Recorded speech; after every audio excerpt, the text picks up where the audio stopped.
ವಿಧಾನಸಭೆಯ ಪಕ್ಷದ ನಾಯಕರು, ವಿಧಾನ ಪರಿಷತ್ತಿನ ವಿರೋಧ ಪಕ್ಷದ ನಾಯಕರು ಮತ್ತು ಭಾರತೀಯ ಜನತಾ ಪಾರ್ಟಿಯ ಅಧ್ಯಕ್ಷರು ಇವತ್ತು ಮಹಾತ್ಮ ಗಾಂಧಿಯವರ ಪ್ರತಿಮೆಯ ಮುಂದೆ ಪ್ರತಿಭಟನೆ ಮಾಡ್ತಕ್ಕಂಥ ವಿಚಾರದಲ್ಲಿ ಕೆಲವು ಹೇಳಿಕೆಗಳನ್ನು ಕೊಟ್ಟಿದ್ದಾರೆ. ಅಶೋಕ್ ಅವ್ರಿಗೆ ಏನಾಗಿದೆ ಅನ್ನೋದು ಗೊತ್ತಿಲ್ಲ. ವಿರೋಧ ಪಕ್ಷದ ನಾಯಕರು ಬಹುಶಃ ಕೊತ್ವಾಲ್ ರಾಮಚಂದ್ರನ ಶಿಷ್ಯ ಅವರಿಗೆ ಏಡ್ಸ್ ಇಂಜೆಕ್ಷನ್ ತಗಲಿಸಿದ ನಂತರ ಅವರಿಗೆ ಬುದ್ಧಿ ಭ್ರಮಣೆ ಆಗಿದೆ ಅಂತ ಕಾಣುತ್ತೆ.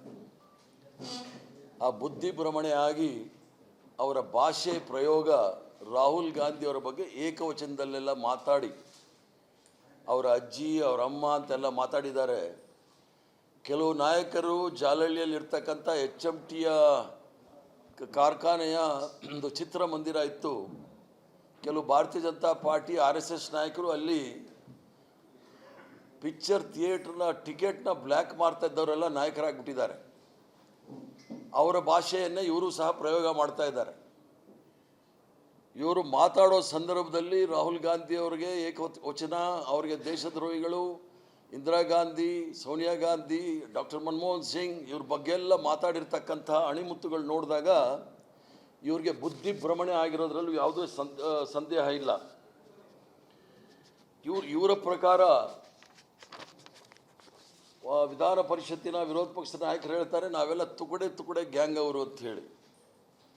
ತುಕಡೆ ಗ್ಯಾಂಗ್ ಅವರು ಆಗಿದ್ದರೆ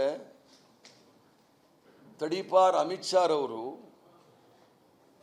ಆ ವಿದ್ಯಾರ್ಥಿಗಳ ಬಗ್ಗೆ ಏನೋ ಅನ್ಯಾಯ ಆಗಿದೆ ಅಂತ ಯಾಕೆ ಹೇಳಕ್ಕೆ ಹೋಗಬೇಕು? ನಡ್ಡಾ ಅವರು ಈ ತುಕಡೆ ಗ್ಯಾಂಗ್ ಅವ್ರನ್ನ ಯಾಕೆ ಮಾತಾಡಬೇಕಾಗಿತ್ತು?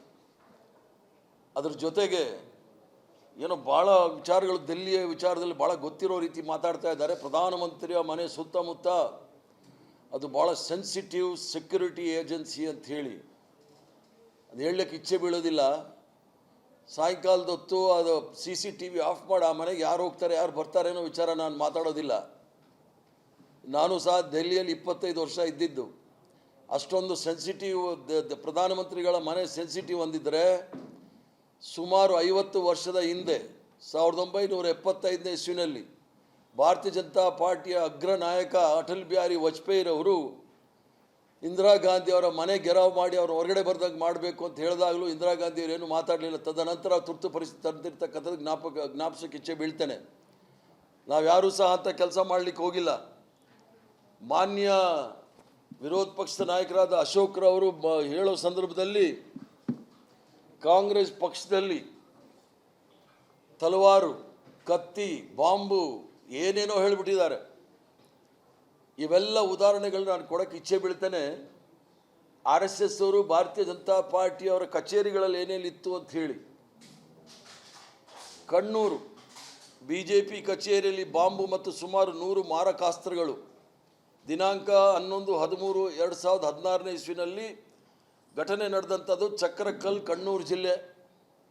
BJP ಕಚೇರಿ ಸಮೀಪ BJP RSSನ 10 ಕಾರ್ಯಕರ್ತರಿಂದ ಗುಂಪಿನಿಂದ ಪೊಲೀಸರು ನಾಡ ಬಾಂಬ್, ಸ್ಟೀಲ್ ಬಾಂಬ್ಗಳನ್ನು, ಕತ್ತಿಗಳನ್ನು, ಕೊಡಲಿಗಳು ಮತ್ತು ಕಬ್ಬಿಣದ ರಾಡ್ಗಳನ್ನು ವಶಪಡಿಸಿಕೊಂಡಿದ್ದಾರೆ. ಸ್ಥಳ ಕಣ್ಣೂರು ನಗರದ BJP ಜಿಲ್ಲಾ ಸಮಿತಿ ಕಚೇರಿಯ ಪಕ್ಕದ ಜಾಗ. ಡೆಡುಮ್ಗಾಡ್ RSS ಕಚೇರಿ, ತಿರುವನಂತಪುರಂ ಕಚೇರಿಯ ಒಳಗಿನಿಂದ ಆಯುಧ ಮತ್ತು ಬಾಂಬ್ ತಯಾರಿಕೆ ಬಳಸಬಹುದಾದ ರಾಸಾಯನಿಕ ಪತ್ತೆ, ಪೊಲೀಸರೇ ದಾಳಿ ಮಾಡಿ RSS ಕಾರ್ಯಕರ್ತನ ವಶಪಡಿಸಿರ್ತಕ್ಕಂಥದ್ದು.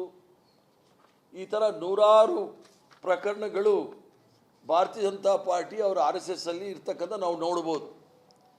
ಕಾಂಗ್ರೆಸ್ ಪಕ್ಷದವರಲ್ಲಿ ಕಾಂಗ್ರೆಸ್ ಪಕ್ಷದ ಕಚೇರಿಗೆ ಬಂದರೆ ನಿಮಗೆ ಸಿಕ್ಕೋದಿಲ್ಲಿ ತ್ರಿವರ್ಣ ಧ್ವಜ, ಗಾಂಧಿ ಟೋಪಿ ಇವು ಮಾತ್ರ ಸಿಗುತ್ತೆ. ಇನ್ನು ಇಲ್ಲಿ ಲಾಠಿ ಆಗಲಿ, ತಲವಾರಾಗಲಿ, ಚಾಕು ಆಗಲಿ ಯಾವುದು ಸಿಕ್ಕೋದಿಲ್ಲ.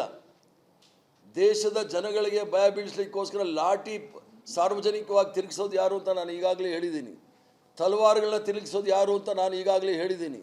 ತ್ರಿಶೂಲ ತೆಗೆದುಕೊಂಡು ಓಡಾಡು ಅಂತ ಹೇಳಿದವ್ರು ಯಾರು ಅನ್ನೋದನ್ನು ಸಹ ನಾನು ಹೇಳಿದ್ದೀನಿ. ಇಷ್ಟೆಲ್ಲ ಇದ್ರೂ ಸಹ ಇವರ ಕಚೇರಿನಲ್ಲಿ ಏನಿರುತ್ತೆ ಅದೇ ರೀತಿಯಲ್ಲಿ ಕಾಂಗ್ರೆಸ್ ಪಕ್ಷದ ಕಚೇರಿನೂ ಸಹ ಇರುತ್ತೆ ಅಂತ ತಿಳ್ಕೊಂಡಿರ್ತಕ್ಕಂಥದ್ದೇ ಇವರಿಗೆ ದೊಡ್ಡ ಭ್ರಮೆ ಆಗಿರೋದನ್ನು ಹೇಳಿಕ್ಕೆ ಇಚ್ಛೆ ಬೀಳ್ತೇನೆ.